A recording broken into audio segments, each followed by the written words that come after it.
2025 में सावन का महीना कब है और कितने सोमवार पड़ेंगे? सावन की समाप्ति कब है तथा रक्षाबंधन कब है और व्रत का पालन कैसे करें? व्रत में कौन सी चीजें नहीं खानी चाहिए और एक ऐसा उपाय हम इस वीडियो में बताएंगे जिससे आपको भोले बाबा की कृपा से 7 जन्मों की परेशानी भी दूर हो जाएगी। जानिए सब कुछ इस वीडियो में। सबसे पहले सुंदर सी इस वीडियो को लाइक करके कमेंट में लिख दें, हर हर महादेव, ओम नमः शिवाय। दोस्तों, सावन का महीना शिव भक्तों के लिए प्यार की सौगात लेकर आता है। यही वो महीना है जिसे हम प्यार का महीना भी कहते हैं। पक्षियों की चहचहाट मधुर संगीत में बदल जाती है, वर्षा ऋतुओं का आगमन होता है, प्रकृति जगमग्न हो जाती है, खूबसूरत शब्दों में आपस में बातें करती है। साथ ही साथ शिव भक्त बड़े जोरों शोरों के साथ सावन के महीने का बड़ी ही बेसब्री से इंतजार करते हैं। सावन में भगवान शिव धरती पर आकर अपने हर भक्त के घर में वास करते हैं और उनकी सच्ची भक्ति से धन धान्य करते हैं। सावन का हर एक दिन बहुत ही शुभ माना जाता है। हर दिन पवित्र होता है, हर दिन भगवान शिव की पूजा की जाती है। लेकिन सोमवार के व्रत की बात ही कुछ और होती है। पवित्र और शुभ दिन होता है सोमवार का दिन। इस दिन व्रतधारी व्रत रखकर संपूर्ण फलों की प्राप्ति करते हैं और अगले दिन सावन के पवित्र महीने में फिर से सोमवार के व्रत के आने की कामना करते हैं, ताकि सावन में हम व्रत का फिर से संपूर्ण पालन और फल प्राप्त कर सकें। दोस्तों, आपको बता दें, इस बार सावन का महीना 2025 में 11 जुलाई और शुक्रवार के दिन पड़ेगा। सावन की समाप्ति होगी 9 अगस्त के दिन और सावन के आखिरी दिन शनिवार है। 9 अगस्त के दिन शनिवार को सावन समाप्त हो जाएंगे। दोस्तों, ऐसे में 9 अगस्त यानी शनिवार के दिन ही रक्षाबंधन का त्योहार भी मनाया जाएगा। दोस्तों, अब जानते हैं सावन के इस पवित्र महीने में कितने सोमवार पड़ेंगे और आपको कितने व्रत रखने हैं। आइए जानते हैं। सावन मास का पहला दिन 14 जुलाई दिन सोमवार है। सावन का दूसरा सोमवार व्रत 21 जुलाई दिन सोमवार है। तीसरा सोमवार व्रत 28 जुलाई। सावन का पवित्र चौथा व्रत 4 अगस्त के दिन पड़ेगा और 9 अगस्त को शनिवार के दिन ही रक्षाबंधन के संपूर्ण होने साथ सावन समाप्त हो जाएंगे। दोस्तों, ऐसे में कुल मिलाकर 4 सोमवार पड़ेंगे और अंत में 9 और 9 अगस्त को शनिवार के दिन ही रक्षाबंधन के संपूर्ण होने साथ सावन समाप्त हो जाएंगे। दोस्तों, ऐसे में कुल मिलाकर 4 सोमवार पड़ेंगे और अंत में 9 अगस्त यानी शनिवार के दिन सावन समाप्त हो जाएंगे। दोस्तों, ऐसे में हम जानते हैं सावन के इस पवित्र महीने में कौन सी गलती नहीं करनी चाहिए जिससे कि शिव नाराज ना हो।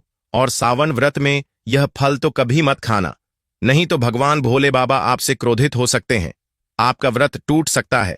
आइए जानते हैं कुछ ऐसी सावधानियां जिसे भूलकर भी नहीं करना चाहिए। दोस्तों, नंबर 1, शास्त्रों में कहा गया है कि व्रतधारी को उधार मांगकर फल आदि नहीं खाने चाहिए। इससे पाप लगता है और व्रत अधूरा रह जाता है। सोमवार का व्रत हो या कोई भी व्रत क्यों ना हो, पड़ोसियों से मांगकर भी व्रत आदि में फल वगैरह नहीं खाने चाहिए। व्रत में उधार मांगकर खाने से व्यक्ति का व्रत झूठा हो जाता है। ईश्वर की शरण में आने पर व्यक्ति को झूठ नहीं बोलना चाहिए, कर्ज नहीं लेना चाहिए, चुगली आदि नहीं करनी चाहिए, उधार मांगकर भी नहीं खाना चाहिए। अगर आपको कोई अपनी मर्जी से खाने के लिए व्रत में कुछ देता है तो उसे आप खा सकते हैं, लेकिन व्रत में कम से कम उधार मांगकर फल आदि नहीं खाना चाहिए। इससे पाप लगता है और व्यक्ति की पवित्रता भंग हो जाती है।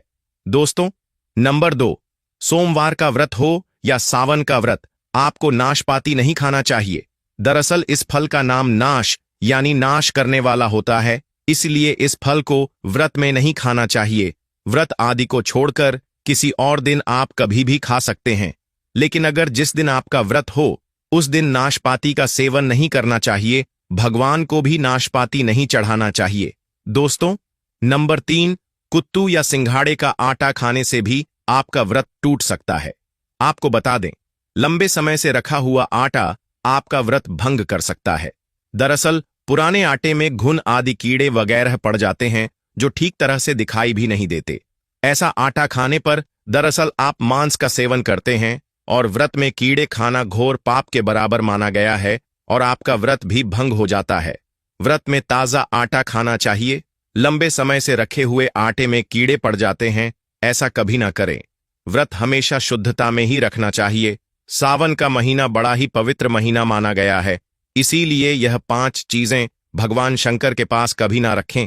तो चलिए जानते हैं दोस्तों। नंबर 1, जहां रखा हो शिवलिंग या महादेव की कोई भी प्रतिमा, तो वहां पर भूल कर भी चप्पल जूते लेकर नहीं जाना चाहिए। जरा सोचिए, जब आपके कमरे में कोई चप्पल लेकर प्रवेश करता है तो आपको कितना क्रोध आता है। इसी कारण महादेव भी आपसे नाराज हो जाते हैं और आपको मिलने वाला फल नष्ट हो जाता है। ऐसे में मंदिर में नंगे पांव भी प्रवेश करना चाहिए, क्योंकि चमड़े की चप्पल हमेशा अशुद्ध रहती है। इससे देव शक्ति नाराज होती है। दोस्तों, नंबर 2, अक्सर महिलाओं को मासिक धर्म आ जाता है और वह बिना किसी को बताए पूजा पाठ कर लेती है, जो कि शास्त्रों में वर्जित माना गया है। इस समय महिलाओं को जानकर भी अनजान नहीं बनना चाहिए। अगर आपको मासिक पीड़ा है तो घर के बने मंदिर में या बाहर बने मंदिर में कभी प्रवेश नहीं करना चाहिए। इससे देव शक्तियां नाराज होकर आपसे क्रोधित हो सकती हैं। ऐसे समय में शिवलिंग को छूना घोर पाप के बराबर माना गया है। जरा सोचिए, ऐसी अवस्था में जब महिला को बुरा लगता है तो ईश्वर को कितना बुरा लगेगा। इसीलिए महिलाओं को ऐसी अवस्था में मंदिर यात्रा, घर में पूजा पाठ, भगवान की प्रतिमा को छूना या तुलसी में पानी भी नहीं डालना चाहिए। तुलसी का पौधा भी सूख जाता है। जब देव शक्तियां नाराज होती हैं तो लाजमी है कि घर में कंगाली और गरीबी, लड़ाई झगड़े होने लगते हैं। ऐसा कभी मत करना दोस्तों। नंबर 3, शास्त्रों में बताया गया है कि जहां होता है शिवलिंग तो वहां पर सभी शक्तियां सक्रिय रहती हैं। अगर घर में होता है शिवलिंग तो वह व्यक्ति महादेव की कृपा सदैव पा लेता है। वास्तुशास्त्र के अनुसार शिवलिंग से हर वक्त ऊर्जा का संचार होता रहता है।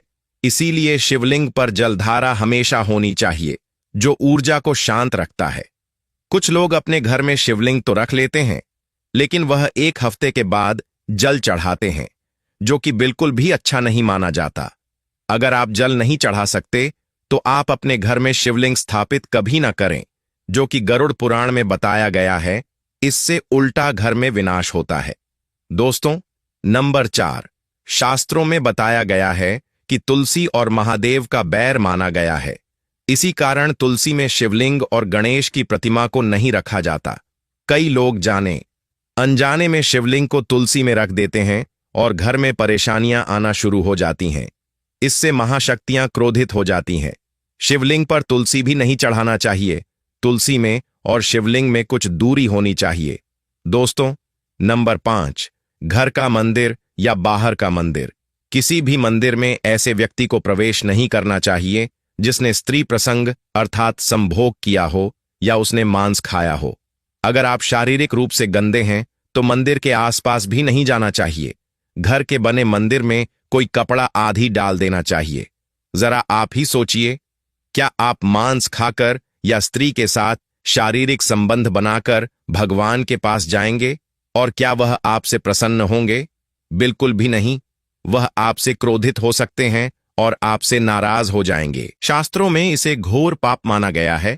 इससे व्यक्ति नरक में जाता है। ऐसा दुष्ट स्वभाव मनुष्य की बर्बादी का कारण माना गया है। ऐसा न करें। ईश्वर के सामने हमेशा नहा धोकर मन पवित्र लेकर ही जाना चाहिए। इससे सभी शक्तियां आपसे प्रसन्न रहती हैं। दोस्तों, सावन के महीने में महादेव को ऐसे बेलपत्र कभी मत चढ़ाना, बहुत ही अशुभ माना जाता है। दोस्तों, पौराणिक मान्यताओं के अनुसार बेलपत्र चढ़ाने से शिव जी का मस्तक शीतल रहता है। बेलपत्र से भगवान शिव की पूजा करने से दरिद्रता दूर होती है और व्यक्ति सौभाग्यशाली बनता है। इससे हनुमान जी भी प्रसन्न होते हैं, क्योंकि वे शिव के ही अवतार हैं और इस बात को शायद ही कोई जानता हो। दोस्तों, पहले आप यह जानें कि बेलपत्र का उपयोग और इसके लाभ कैसे मिलते हैं। दोस्तों, नंबर 1, तीनों लोकों में जितने तीर्थ स्थल प्रसिद्ध हैं, वे सभी तीर्थ स्थल बेलपत्र के मूल भाग में स्थित माने जाते हैं। इस बात को शायद ही कोई जानता हो। दोस्तों, नंबर 2, यदि बेल का वृक्ष घर के बीचों बीच या पूर्व दिशा में लगा हो तो घर में धन धान्य की कोई भी कमी नहीं रहती और परिजन खुशहाल रहते हैं। दोस्तों, नंबर 3, जो व्यक्ति बेल के वृक्ष के मूल भाग की गंध, पुष्प आदि से पूजा अर्चना करता है, उसे मृत्यु के पश्चात शिवलोक की प्राप्ति होती है। दोस्तों, अब जानते हैं बेलपत्र से जुड़ी कुछ खास बातें। चतुर्थी, अष्टमी, नवमी, चतुर्दशी और अमावस्या तिथियों को संक्रांति के समय और सोमवार को बेलपत्र नहीं तोड़ना चाहिए। पूजा से एक दिन पूर्व ही बेलपत्र तोड़कर रख लें। दोस्तों, आपको बता दें, बेलपत्र कभी अशुद्ध नहीं होते। यदि आपको पूजा के लिए नया बेलपत्र नहीं मिल रहे हैं तो आप किसी दूसरे के चढ़ाए हुए बेलपत्र को स्वच्छ जल से धोकर भगवान शिव को अर्पित कर सकते हैं। दोस्तों, बेलपत्र में 3 पत्तियां होनी चाहिए। कटी फटी पत्तियों का बेलपत्र भगवान शिव को अर्पित गलती से भी मत करना। कटी फटी पत्तियों को अर्पित करने से शिव का अपमान माना जाता है और बेलपत्र का भी। इसलिए बेलपत्र की पत्तियां एकदम साफ होनी चाहिए। दोस्तों, सावन के इस पवित्र महीने में अगर जिस व्यक्ति को 5 संकेत मिल जाए तो इससे यह पता चलता है कि महादेव आपकी भक्ति से बहुत प्रसन्न है और आपको धनी होने से कोई भी नहीं रोक सकता। तो चलिए जानते हैं दोस्तों। नंबर 1, बैल का दरवाजे पर आना। नंदी महाराज भगवान भोलेनाथ के वाहन हैं। नंदी को भगवान शिव का द्वारपाल भी कहा गया है। नंदी महाराज को बुद्धि और ज्ञान का प्रतीक माना गया है। शिव के मंदिर के बाहर हमेशा नंदी महाराज विराजित रहते हैं। लेकिन अगर सावन के इस पवित्र महीने में अचानक से नंदी महाराज आपके दरवाजे पर आ जाए और चौखट को सींग मारने लगे, तब आपको समझ लेना चाहिए कि भगवान शिव आपके घर में आने वाले हैं, जो कि यह एक उनके आने का संकेत है। भगवान शिव आपकी भक्ति से बहुत प्रसन्न हैं और आपके घर में खुशियां आने वाली हैं। आपको धनी होने से कोई नहीं रोक सकता। लेकिन याद रहे, नंदी महाराज को तिलक लगाकर मीठा भोग जरूर खिलाएं। दोस्तों, नंबर 2, सावन के पवित्र महीने में अचानक से आपके सपनों में अगर शिवलिंग दिखाई दे जाए, अर्थात भगवान शिव दिखाई दे जाए, तो इसे आपको यह समझना चाहिए कि अब आपके जीवन से परेशानियों का अंत जल्दी हो जाएगा। भगवान शिव आपकी सच्ची आराधना भक्ति से बहुत खुश है और वह आपके घर में आने वाले हैं। ऐसे में याद रहे, शिव की भक्ति में कोई भी कमी नहीं आनी चाहिए। घर को गंदा मत रखना, क्योंकि आपके घर में भगवान शिव आने वाले हैं। दोस्तों, नंबर 3, शास्त्रों के अनुसार माना गया है कि नीलकंठ भगवान शिव का प्रतीक है। अगर आपके घर में सावन के महीने में नीलकंठ छत पर आकर बैठ जाए तो उसे भूलकर भी मत भगाना, क्योंकि यह भगवान शिव का प्रतीक माना गया है। ऐसे में आपको खुश होना चाहिए, क्योंकि भगवान शिव आपकी भक्ति से बहुत खुश है। शास्त्रों में बताया गया है कि नीलकंठ अगर मनुष्य के घर पर आकर बैठ जाए तो साक्षात घर में महाशिव के आने के संकेत माने गए हैं। अब आपके बुरे दिन जाने वाले हैं। कहते हैं, श्री राम ने इस पक्षी के दर्शन करने के बाद ही रावण पर विजय प्राप्त की थी। दोस्तों, नंबर 4, सावन के पवित्र महीने में अचानक से घर में काला सांप निकल आए तो बहुत ही शुभ माना गया है। इसे बिल्कुल भी ना मारे। यह भगवान शिव के आने का संकेत है। जिनकी भक्ति से महादेव प्रसन्न होते हैं, तब महादेव किसी खास अवसर पर ही अपने दर्शन देते हैं। सावन का महीना बहुत ही पवित्र महीना माना गया है। यही वह महीना है जिसमें भगवान शिव धरती पर आते हैं और उसी घर में अपना वास बना लेते हैं जो सच्चा भक्त होता हो। सपनों में किसी मंदिर में नाग-नागिन का जोड़ा देखना बहुत ही शुभ माना गया है। यह घर में शिव के आने के संकेत हैं। अब आपको खुश होने की जरूरत है। दोस्तों, नंबर 5, सावन के शुभ अवसर पर सोमवार के दिन डमरू की आवाज, घंटियों की आवाज सुनाई दे जाए तो यह अत्यंत शुभ माना गया है। इसका अर्थ यह है कि भगवान भोलेनाथ आपसे प्रसन्न हैं और जल्दी आपके घर और जीवन में प्रवेश करने वाले हैं, जिससे आपका आर्थिक संकट दूर होकर जीवन में सुख समृद्धि आने वाली है। महादेव आपसे बहुत खुश है। दोस्तों, अब जानते हैं सावन के पवित्र समय में मंदिर में घंटी क्यों बजाई जाती है, घंटा क्यों बजाया जाता है, ताली क्यों बजाई जाती है, मंदिर के अंदर कारण क्या है, शंकर के मंदिर में घंटी क्यों बजाई जाती है, शंकर के मंदिर में घंटी को क्यों बजाया जाता है, ताली को बजाना क्यों ना करा जाता है, शिव मंदिर में किस लिए करा जाता है। तो यह पुराण है कि मंदिर के अंदर या घर के अंदर आप गरुड़ घंटी जब जाते हो, घंटी का नाद जब करते हो, तो शिव महापुराण की कथा और लिंग पुराण की कथा, विष्णु पुराण की कथा कहती है, मात्र घंटी का नाद कर देने से जितने भूमि पर तीर्थ है, जितने साधक साधना कर रहे होते हैं, जितने तप कर रहे होते हैं, जितनी पवित्र नारी स्त्री का पालन कर रही होती है, जितने दान हो रहे होते हैं, कुछ समय पर जिस समय तुमने घंटी बजाई है, उस पल वह सारे पुण्य घंटी का नाद करते से तुम्हारे खाते में आ जाते हैं। शंकर जी के मंदिर में जाकर ताली का नाद किया जाता है। ताली शिव मंदिर में क्यों बजाई जाती है?